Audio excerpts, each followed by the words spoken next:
Now see here nature of electromagnetic waves. See here electromagnetic waves are actually transverse waves. It means the vibrations of the transverse wave are those waves in which the vibrations of the particle takes place perpendicular to the propagation of the wave.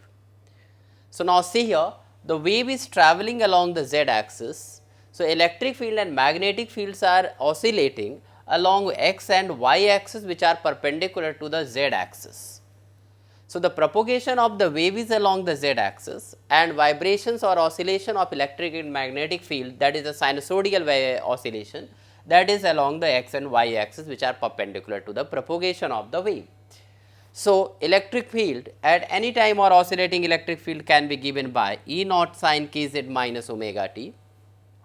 Here where this z is showing here, actually that is the wave is propagating along the z axis plus z axis. By is here along the y axis, that is a b naught sin kz minus omega t, where k is actually 2 pi upon lambda here, where the lambda is wavelength of the electromagnetic wave here.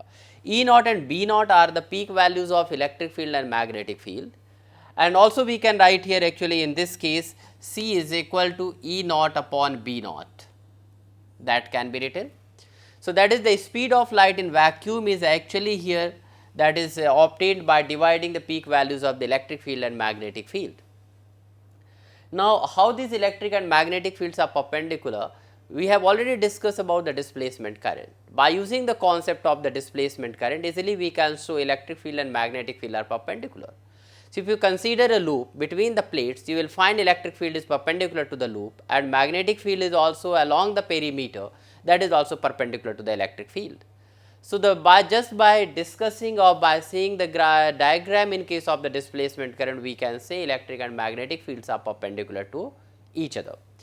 So this is about electromagnetic waves. So electromagnetic waves are actually here the transverse wave here, and there electric and magnetic field values at any time is given by these equations.